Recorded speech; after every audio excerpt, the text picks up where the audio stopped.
Hi, my name is Sam, and I'm a survivor of sexual assault, and I'm here today to share my story.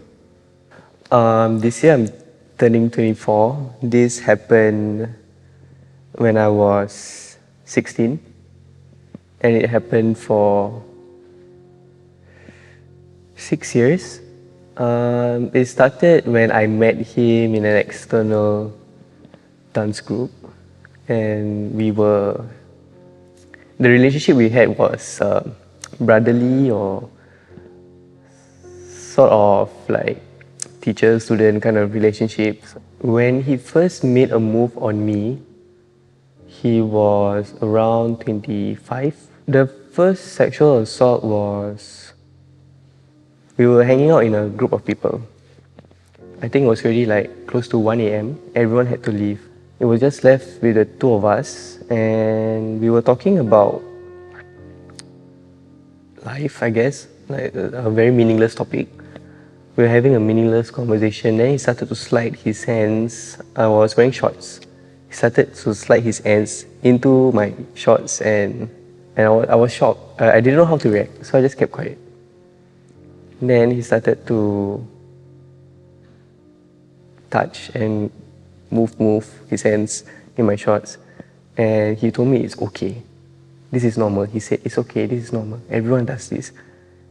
So I was convinced that this is normal. People actually do this for fun. I was convinced. He kept telling me it's okay, it's okay. It was the first time he sexually assaulted me. After that happened,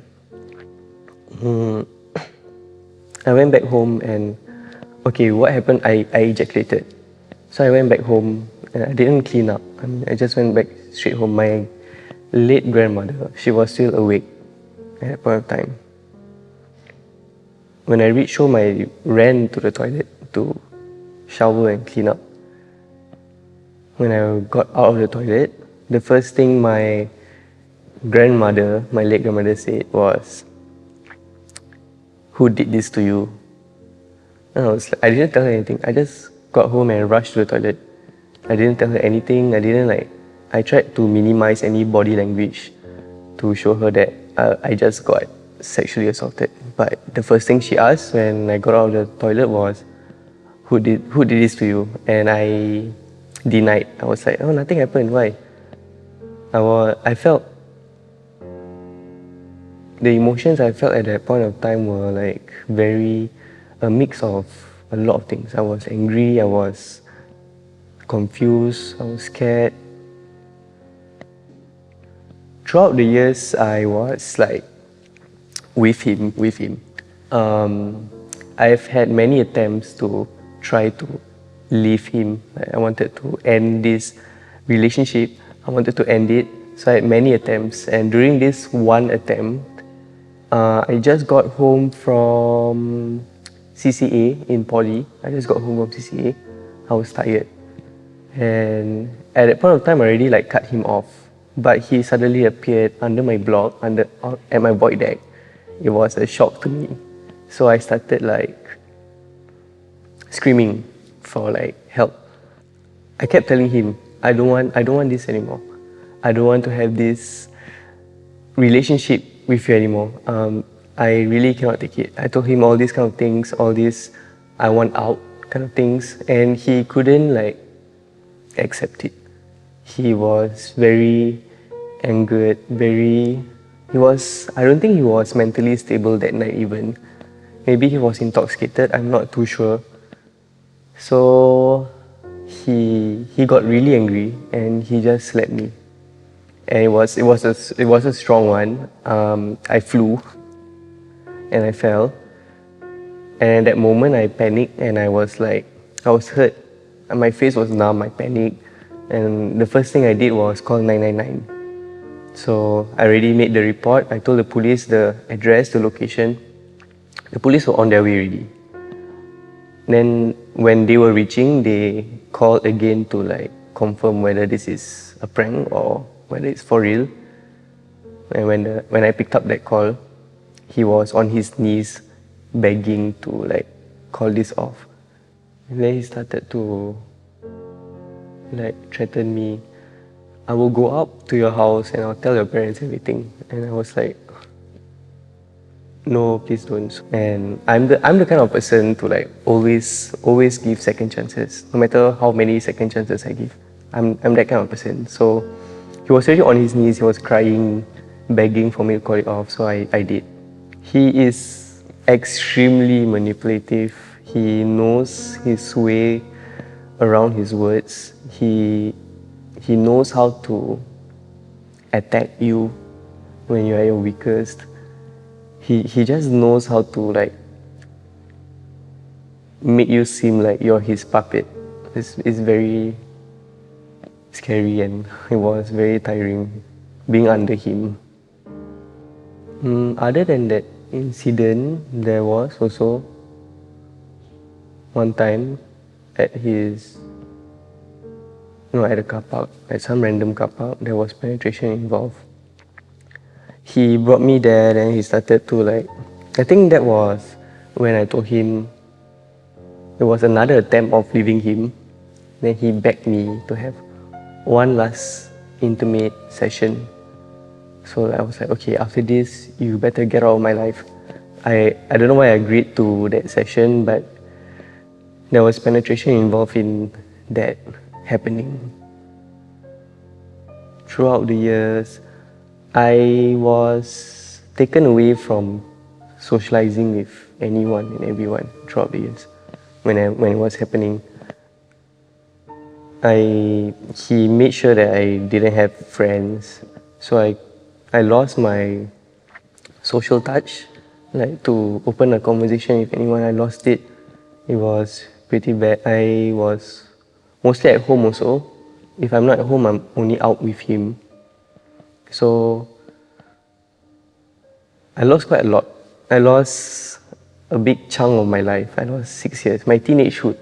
And up till this day, when I go out and I see someone with the same build as him, I get very anxious. And whenever I walk home, I will always look back. It's a habit that I developed for the 6 years. It makes me look like a very crazy, anxious person, but I cannot get rid of this habit and I don't know why. Maybe because I've been doing it for 6 years. It's traumatic, whatever happened to me. It has changed my lifestyle. The first time I attempted, it was during poly. I wasn't doing well in school, and also I had to handle him also at that point of time. I had to handle trying to leave him, trying to avoid him. And I had CCA also. I had studies, my grandmother, and my parents always pestering me, asking me, are you okay? Why are you always like this? Because I kept everything to myself. And at that point of time, I decided, this is too much for me. I swallowed a great amount of pills and I knocked out for around 26 hours. It was over the weekend. I just locked my room and my parents were busy. They were only working. My grandma was in the hospital. There was not really anyone at home. I'm only close to her at home at that point of time. I'm only close to her. I'm the closest to her. I only talk to her. I only cry to her. I let out everything to her. During her last stay at the hospital, my parents had a trip to Thailand. So before they flew off, my grandmother's last words to my dad was, please take care of me. There's something happening to me. So I think she always knew, even though I never told her. I never told her one bit about this man doing these things to me. I never told her anything. But she knew. Maybe it's just instinct. The only person I could talk to at home is gone. The person I always go to and cry to is gone. I was devastated. I was screaming. I was crying. I was like on my knees really. It's like I lost a part of me. When I lost her, it was like almost like the end of the world to me. I'm sorry.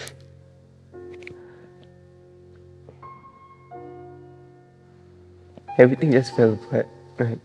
I had no one at home to go to talk to. I felt really lonely, devastated, lonely. The other significant attempt, I swallowed like 8 of them, and they're very strong. They're very strong. And when I woke up, I woke up to a call. It was my ex-girlfriend. She told me to meet her under my block. So I went down. I was shivering and my vision was blurry. I couldn't talk properly. They got worried, so they called the ambulance. And that's when the police also came, asked me questions, and my parents came. And that's when they finally found out about everything. After I got discharged from the hospital, my parents and me, we went to make a police report.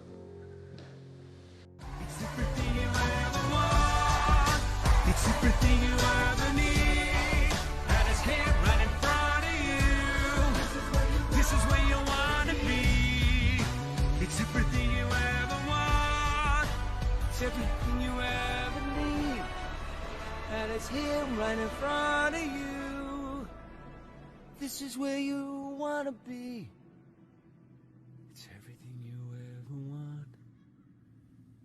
It's everything you ever need. I always thought it was embarrassing to be a victim of sexual assault as a male. I always thought it was embarrassing, it was something to be really ashamed of because of how society portray men. We are not supposed to have emotions. We're supposed to be very masculine, very strong. Everything that we do, we must do with power. At that point of time, it was like, this is something to be really ashamed of. I mean, I'm a man and I get sexually assaulted. Do I not have the power to fight back? Did I not have the power to fight back? It was very embarrassing. At that point of time, I was thinking like, if I actually tell people, they're just gonna laugh at me. When you hear this story, like my story, I hope the other male victims will feel more encouraged to reach out to someone. Not tell the whole world, but to reach out to someone, because it's better to reach out. It's better to act on it before it gets too late, before you lose many, many years of your life. It's just starting my life fresh. After everything has happened, after everything was settled, I felt like I had a fresh start to life, yeah. Hi, my name is Sam, and I am a newborn.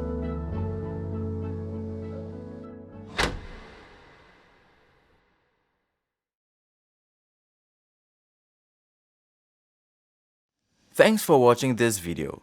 If you'd like to see more, don't forget to click on the subscribe button and the notification bell.